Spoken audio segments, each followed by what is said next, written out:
like explain wholesaling, kind of like break it down to like people that from, Yeah. because most people like may not know what it is, or Yeah. if you want to though, Yeah. I can do it too. Yeah. But So essentially, like you're going to be like the bridging gap. You'll be the middleman and put it in as simple as can be. So just say we're going to say Bob over here has a house that he's looking to sell. It's ran down, and I know you're a cash buyer. You got unlimited funds to buy just to buy houses, and I know you're looking for houses. You said, "Hey Trey, I'm looking for properties that are 3 bedroom, 2 baths, to at least 1,500 square feet that need medium to light repairs." And I know that house is a medium repair. So I'm like, okay, tell me what your buy price simply is. He was like, I'm looking for a property to say under $300,000, and also I wanted a really good discount. I need that 20 to 30% of a discount on it. It's like, okay, now I'm about to go over here and talk to Bob. So I'm gonna tell, hey Bob, I see you got this house. You're not really doing anything with it. You ever thought about selling? He said, for the right price. And I was like, tell me what the right price is for you. And let's just say this house is worth $100,000. He said, I can let it go for 80. I'm gonna be like, 80 is pretty steep. Let me go. Let's go walk the house. Let's go look at it. Then I said, oh, you need about another 10,000 up for repairs. It's like, okay, boom. I gotta put 10,000 in repairs. I gotta go do A, B, C, and D for it.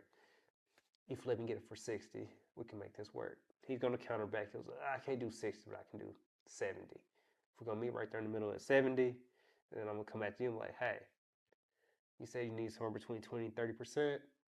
I can get you this house that's worth $100,000 that needs 10,000 in work. Just because I want to build a relationship with you, I'll let you get it for 72. And in between I'll make $2,000. yeah, okay. So what did your process look like? Because you say you did it for 3 years. Yeah. So like, what does your process look like? First of all, how many properties did you end up like? How many deals you feel Yeah. like you So closed? in my peak, I probably was doing 3 to 5 deals a month. So it wasn't never nothing like crazy. Some people it's I like think I'm that's doing hundreds of deals every month. I I never was got to that scale, I'd but say that's pretty crazy, bro. 3 to 5, and it was just you, right? yeah, it was just me. Definitely with a one man operation, three Yeah. to five deals a month is Yeah. that's not Yeah, that's you. also was like, 5 was my best month, but typically it was like that 2 to 3 was like the sweet spot of it, though. Yeah.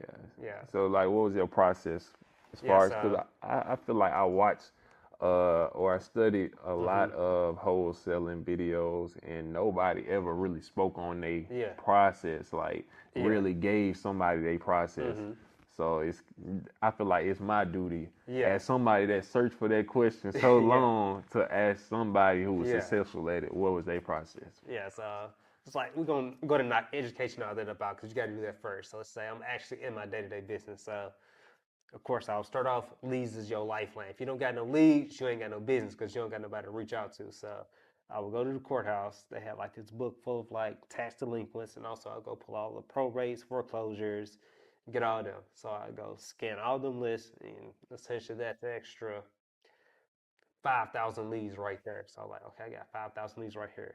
I'm gonna go drive for dollars for a good hour.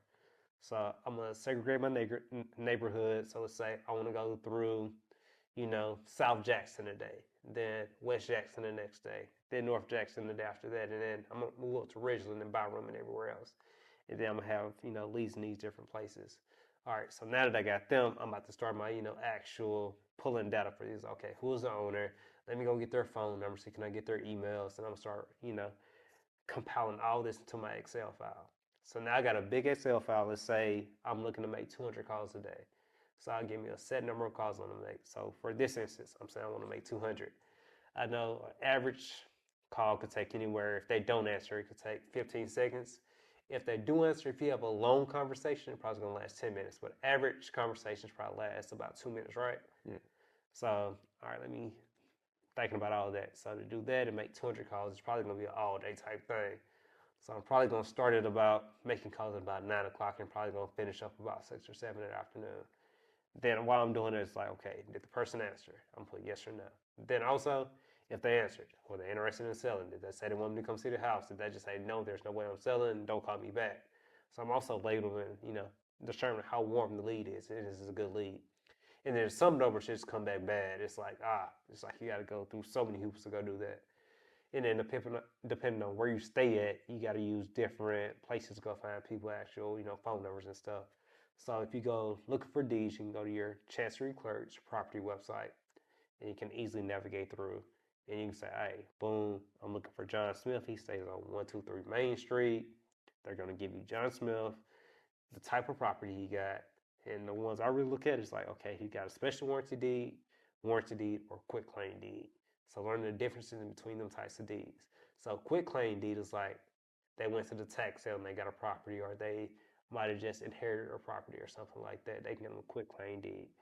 A warranty deed is like, okay, well, they own this house outright. A special warranty deed is like they have a mortgage on that house. Yeah. You went real detailed. Yeah. How you did Jackson, right? Yeah, I did. So Jackson. How you get in contact with the Chancery Clerk?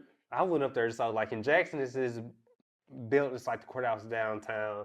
It has a pink building, and I walked in. I was like, hey, I'm having trouble actually finding out who these people are and how to get their numbers. Can you show me where y'all keep all the records except for the deeds, and why is it so hard to access online? So I was like, yeah, here's a book of them. I'm like, hey, I'm trying to do this like at mass scale though, so it's not gonna work for me having to go scroll through this book and then say, okay, go to this website right here.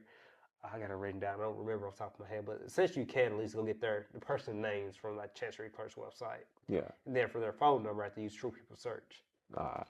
Yeah, because I know we used to try and get them, go to the courthouse, and they was gonna give me the run around. And, oh yeah, you definitely got it. They ain't trying to work in there. Hey, I'm about to come here every day. You're not gonna make me leave. I'm gonna keep asking you. And you don't know. Somebody here know what's up. Where the actual Chancery Clerk at? Hey, how do I get this person's information?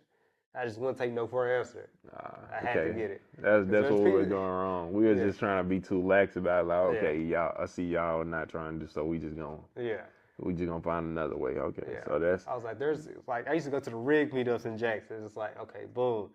Everybody else here talking about they're getting deals and stuff. Why is it so hard for me to get a deal in Jackson? I was like, hey, where y'all fetish? Tell me what websites y'all going to, and I just keep asking questions, just being real curious. Then also, I was the type of person that's like, hey, I need information. Somebody in this building know what's going on. So it's like, hey, somebody about to help me. And you would do you only did cold calling campaigns. Yeah, so essentially I did cold calling campaigns, and then now I'm actually getting into doing like emailing, direct mail now. That's my bad, y'all. I really had these questions for myself. Doing some questions for myself. I ain't gonna lie, but we just gonna have to talk about it off camera. Yeah. But go more into detail for that, because like I said, but just generalized real estate. So you say you got the rentals, you tried the wholesaling. Yeah. How would you suggest somebody that's just getting into real estate? Like, where you feel like they should start at? So I think it depends on. I'd say it's 3 different type of architects. It's like somebody that doesn't want to take. Actually, I need to bucket this in. Somebody that doesn't want to take risks, doesn't have money or credit. That'll be one type of architect. It's like, okay, this person, you're for sure wholesaling. Then you got another person that's like, okay, boom, I got money, I don't got time. It's like, okay, boom, that person will be better off just like, hey, I'm going to MLS, find a property they can cash flow, I'm gonna go buy that property. It's like, now the next person a little bit more balanced out. It's like, I can do a little bit of both. Like, I got a little bit of money, I got a little bit of time. I'm not, pressed or anything. In my 20s, I don't have a family. I work 8 hours a day, but all of my evenings and weekends are free. That's the person I'll say, okay, you can be a little bit more of a hybrid. I can, start off doing a couple wholesale deals and actually go out there and do rentals. Yeah. Okay. What advice would you give somebody that's interested in real estate? Yeah, what advice would I give to somebody that's interested in real estate? I'll say just go learn everything from like the whole process from A to Z.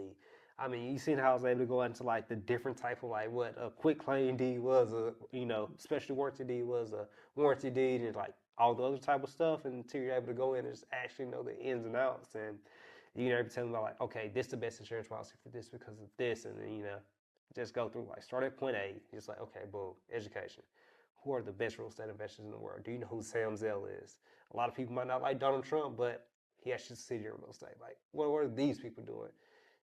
Go figure out who Sam Zell is, Donald Trump, and then also like the Maxwells and go follow, all the bigger podcasts and, go back to episode 1 and see what they was talking about and scroll from there, take notes, read 10 books up on it.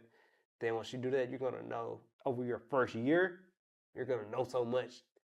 And you're going to be, if you're actually implementing what you're learning, you're going to be ahead of so many people. So just learn it from A to Z and implement what you're doing. So you'll go deep on so you'll go deep on the learning, like deep, because those are some pretty deep things. I don't feel like, in my personal opinion, I wouldn't say you need to know who Sam Zell is to invest in real estate. Yeah, you don't need to know who he is. I'm just saying, like, if you're doing it for the long term, it's like, that's going to make, like, you understand Sam Zell and how he made it and, like, some of the things he did, like, you're going to learn gems and tips that's going to help you in your journey. But if you just want to get started, and you want to do it simple, you really could just go on YouTube and, go watch a how to get started video. It's just like, even just say go to bigger pockets. You can only use bigger pockets if you actually get your first deal. Yeah, because I definitely understand what you mean. Yeah, like that is, understanding or knowing all that the ins and outs about the business is, but that could be intimidating. Yeah, that can be intimidating. To somebody that's just starting, and it kind of, put them in that rabbit hole of learning and trying to where they never really get out and get that's what I'm saying. Like, deal. Actually, you're gonna start at step A. It's like you got to go from A. But as you're doing A, it's like, don't just learn about how to get leads. Actually, go pull leads. Yeah. It's like, oh, I seen a call script. Practice your call script. Call the lead. It's like you're doing it as you're going through it. So it's like, okay, you're walking through it as you're doing it. That's what I'm big on too. Don't just go read 100 books and just like, oh, I read 100 books on real estate. But I'll just take action on. Well, I'm about to start it. It's like, you forgot half the stuff you actually learned about. So I think you actually to learn about it, take action on it.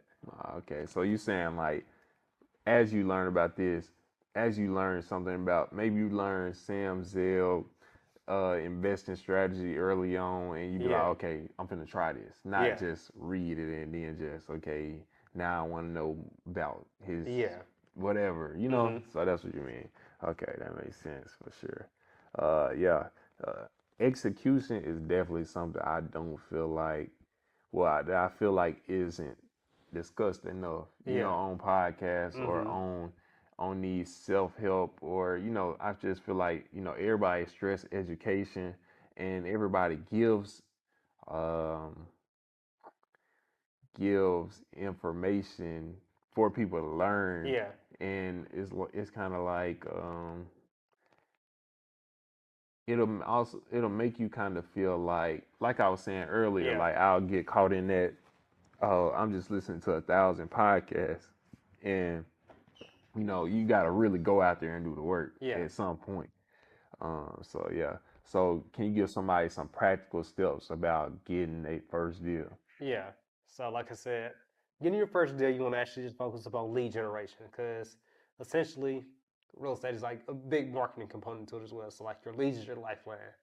So no matter if you're actually a person who go out and go drive for dollars, you can go door knocking, you can pull a list, you can get foreclosure lists, you can go get tax liens, or even if you just want to go online and just go to Zillow and just go filter to for sale by owners, or just filter from lowest price properties to the most expensive ones.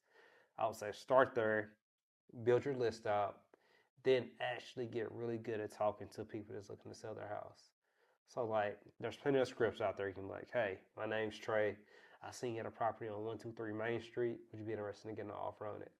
Then if they say yes, you're going to continue that conversation forward. You're going to be, okay, tell me a little bit more about the house. Have there been any recent updates or repairs? And then as you're talking to them, you're gaining information about the house. And then you're saying like, okay, this house needs a new roof, needs a new HVAC. All right, HVAC and new roof costs this much. But also seeing what they need out this house. Like, do you have a mortgage on it? They're going to say, yeah. House worth $100,000, I owe $50,000 on it. So now I know their bottom line offer is $50,000. So it's like, you learn that piece. So focus on your leads, actually get really good at just talking to sellers, and then analyzing deals.